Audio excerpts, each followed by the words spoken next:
Pernyataan Jokowi ini banyak dimaknai sebagai upaya untuk mengaburkan keterlibatannya dalam pelemahan KPK dengan menimpakan tanggung jawab itu penuh kepada Dewan Perwakilan Rakyat. Dia dianggap hendak cuci tangan atas kerusakan sistemik dalam pemberantasan korupsi yang terjadi di saat pemerintahan dia menjabat.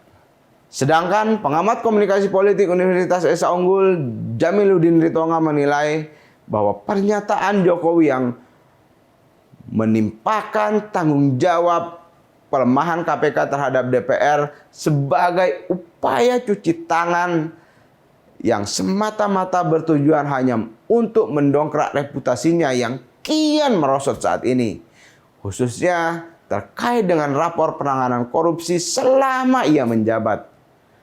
Jokowi ingin membersihkan diri dan membangun citra bahwa dirinya bukan aktor di balik pelemahan KPK.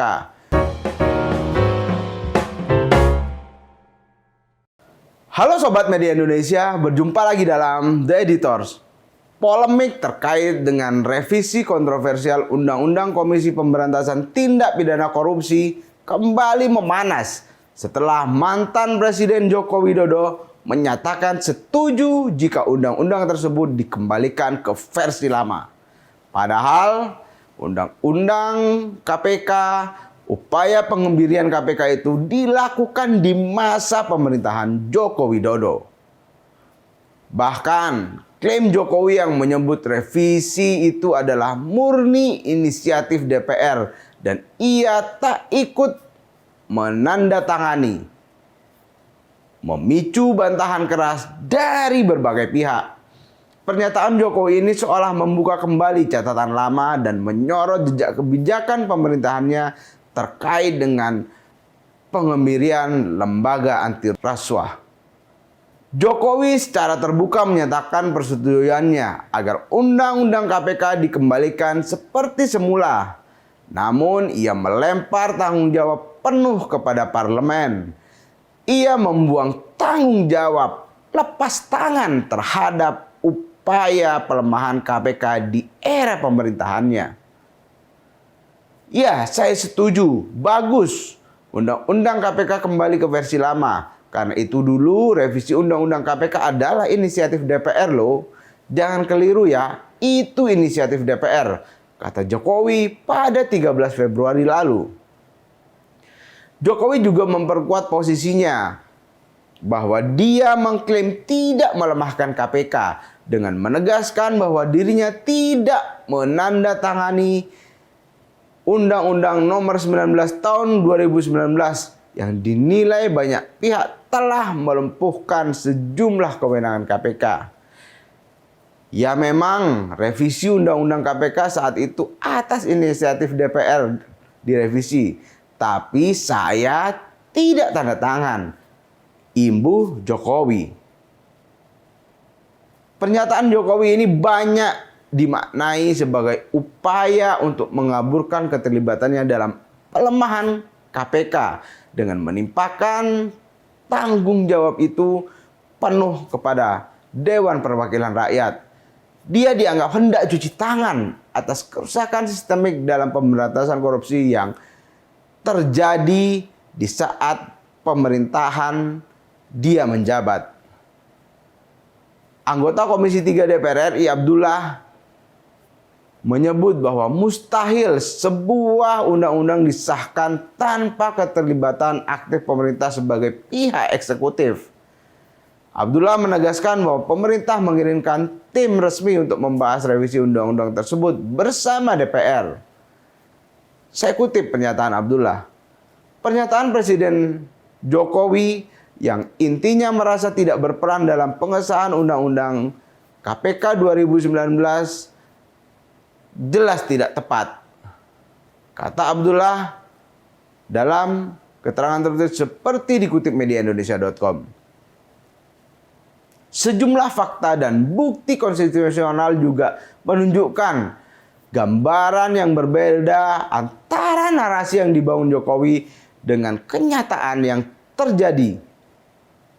Ukuran paling jujur untuk menilai komitmen anti korupsi bukanlah sebuah klaim-klaim atau slogan-slogan yang jelas bertolak belakang dengan realitas. Melainkan jejak kebijakan dan sikap politik yang terekam dalam tindakan selama pemerintahannya. Dalam konteks itu, jejak Jokowi dalam upaya revisi Undang-Undang KPK patut dibaca sebagai sebuah jejak melemahkan.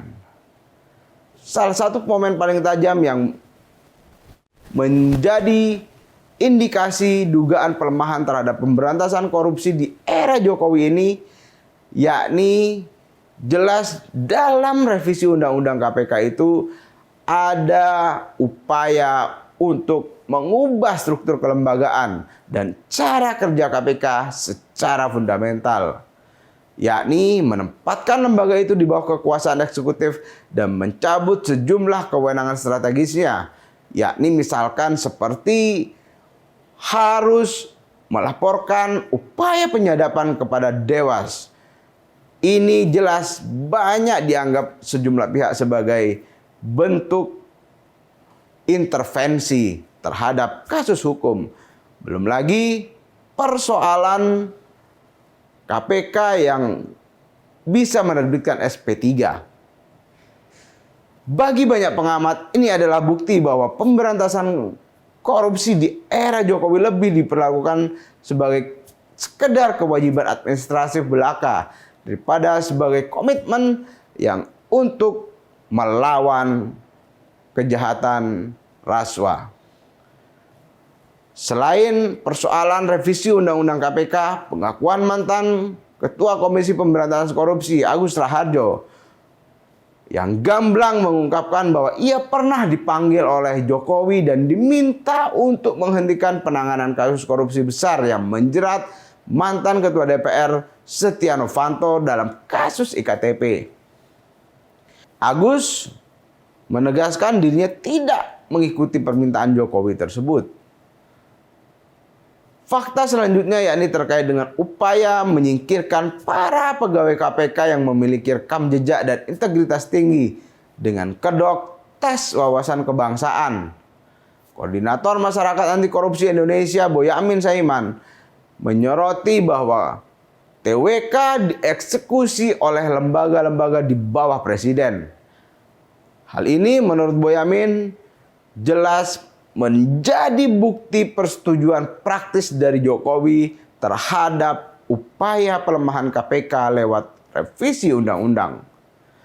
Jadi saya yakin penyingkiran ini diketahui atau setidaknya dibiarkan oleh Pak Jokowi. Jadi ini sesuatu yang kalau sekarang mengatakan setuju dikembalikan, loh ngapain dulu diubah? Kata Boyamin. Sedangkan pengamat komunikasi politik Universitas Esa Unggul Jamiluddin Ritonga menilai bahwa pernyataan Jokowi yang menimpakan tanggung jawab pelemahan KPK terhadap DPR sebagai upaya cuci tangan yang semata-mata bertujuan hanya untuk mendongkrak reputasinya yang kian merosot saat ini, khususnya terkait dengan rapor penanganan korupsi selama ia menjabat. Jokowi ingin membersihkan diri dan membangun citra bahwa dirinya bukan aktor di balik pelemahan KPK. Jokowi sedang membangun alibi dengan menyudutkan DPR sebagai inisiator tunggal revisi Undang-Undang KPK pada tahun 2019. Padahal, kata Jamiluddin, saat gelombang penolakan masyarakat begitu kuat pada 2019, Jokowi justru bergeming dan menolak untuk mengeluarkan peraturan pemerintah pengganti undang-undang yang bisa membatalkan revisi Undang-Undang KPK tersebut. Jadi, publik berharap bahwa komitmen anti korupsi dari Jokowi tidak hanya dinilai dari pernyataannya saat ini. Publik harus bisa melihat ke depan rekam jejak Jokowi dalam upaya pelemahan pemberantasan korupsi.